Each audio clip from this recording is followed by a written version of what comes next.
আসসালামু আলাইকুম সবাইকে, কেমন আছেন সবাই? আশা করি অনেক ভালো। অনেক দিন পরে আবার ভিডিও দিলাম। ঢাকায় থাকতে থাকতে আমরা বোর হয়ে গেছিলাম, তাই আমি আর আমার হাজবেন্ড মিলে চিন্তা করলাম একটু ঘুরে আসা যাক।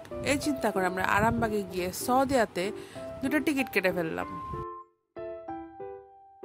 তারপর আর কি ব্যাগ গুছিয়ে আমরা রওনা দিলাম। আর আমাদের বিড়াল তো আমাদের যাইতে দেখে মাথা খারাপ হয়ে গেল পুরা। সে আমাকে নামতেই দিবে না, সে আমাদের সাথে সাথে পুরো গলির মাথা পর্যন্ত এসেছিল। এরপর আমরা আরামবাগের দিকে রওনা দিলাম। পথেই মসজিদটা পড়লো। বলেন তো এই মসজিদটা কোথায়? কে কে চিনে এই মসজিদটা? আমাদের বাস ছিল 10:30টার সময়, তো আমরা মোটামুটি 9টার দিকে বের হয়ে গেছি। তারপর রিক্সায় টুং করতে করতে রিক্সাওয়ালা তো ঝড়ের গতিতে নিয়ে যাচ্ছিল। সো আমরা 9টার সময় বের হয়েছিলাম, 9:30টার মধ্যে আমরা মোটামুটি আরামবাগে পৌঁছে গেছি। এরপরে আমরা গেলাম সৌদিয়ার কাউন্টারে। ওখানে কিছুক্ষণ ওয়েট করা লাগছে।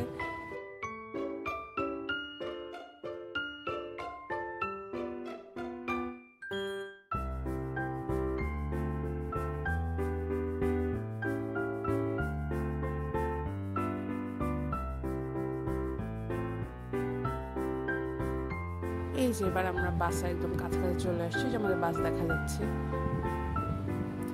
আমরা কাউন্টারে গিয়ে আর কাউন্টারে বসি না, একবারে বাসের ভিতরে বসছি। বাসের ভিতরটা সুন্দর ছিল, কমফোর্টেবল, যদিও পুরনো বাস, বাট ভালোই ছিল। বাস প্রায় 10:30টার সময় ছাড়ার কথা ছিল, বাট 10:45-এর মধ্যে রওনা দিয়ে দিয়েছিল।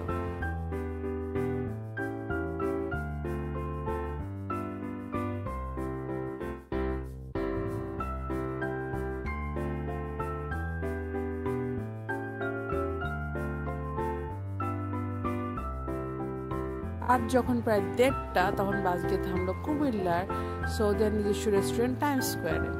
আমাদের টিকিট নিয়েছিল 2,000 টাকা করে, এবং টিকিটের সাথে আমাদের ফুড ইনক্লুডেড ছিল।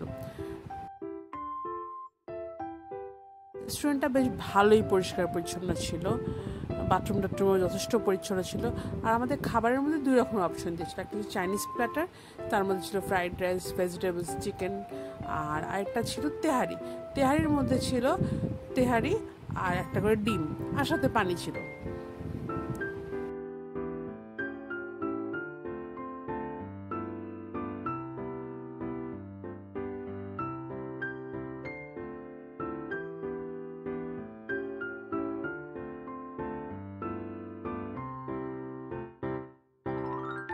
খাওয়া দাওয়া শেষে আমাদের জার্নি আবার শুরু হলো।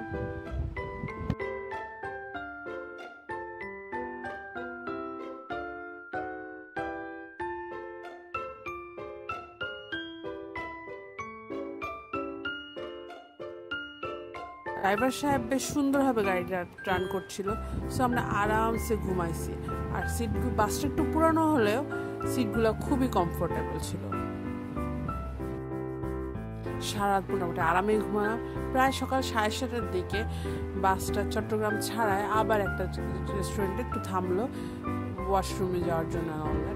তো রাতের বেলা তো আমি আপনাদের বাসটা ঠিক করে দেখাতে পারি নাই বাইরে দিয়ে, এখন দেখতে পারেন। এটা মার্সিডিজ বেঞ্জ রেঞ্জের একটা বাস, মোটামুটি ভালোই ছিল বাসটা। তো ওখানে আধা ঘন্টা টাইম দেওয়ার পর আমরা আবার রওনা দিলাম। এই জার্নিতে মোটামুটি আমাদের বেশ কয়েকবার ব্রেক দিয়েছিল ওয়াশরুমে যাওয়ার জন্য।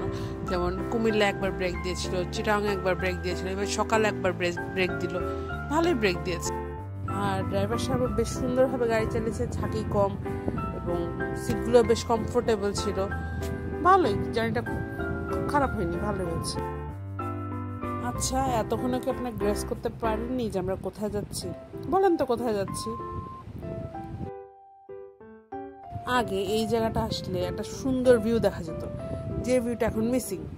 আসলে আমি ভিউটা খুবই মিস করি। সকাল 8টার দিকে বাস আমাদের কক্সবাজারে নামাই দিল। এরপরে শুরু হলো রিক্সাওয়ালাদের স্ক্যাম। মানে ভাড়া শুনলে মাথা খারাপ হয়ে যাওয়ার মতো। তারা আমাদের হোটেলে নিয়ে যাবে, তারা অনেক ভালো হোটেলে নিয়ে যাবে, ব্লা ব্লা ব্লা। খবরদার রিক্সাওয়ালাদের স্ক্যামে পড়বেন না। আমরা ঢাকা থেকে কক্সবাজারে রুম বুক করে গিয়েছিলাম। তো আমাদের চেক ইন টাইম ছিল 2টার সময়, বাট আমরা যেহেতু 8টার সময় পৌঁছায় গেছি, আমরা কি করবো বাইরে বাইরে। সো আমরা চিন্তা করলাম হোটেলে। এরপর আমরা ডলফিন মোড় নামক হাঙর চত্বর থেকে রিক্সা নিয়ে কক্সবাজারের দিকে রওনা দিলাম। ডলফিন চত্বর মোড় থেকে কক্সবাজারে যেতে 50 টাকার বেশি লাগার কথা না, বাট রিক্সাওয়ালা আপনার কাছে 100, 200, 150 চাইবেই। এরপর আমরা হোটেলে চলে গিয়েছিলাম। ওখানে গিয়ে আমাদের লবিতে ওয়েট করা লাগছে কিছুক্ষণ। তারপর ওখানে আমাদের কাগজ বলতে লাগছে আমাদের 2টো ভোটার আইডি। তারপর রুমের কাহিনী নেক্সট পার্টি দেখাবো, ঠিক আছে? তো আজকে এ পর্যন্তই। নেক্সট ভিডিওতে আবার দেখা হবে। ততদিন পর্যন্ত আল্লাহ হাফেজ।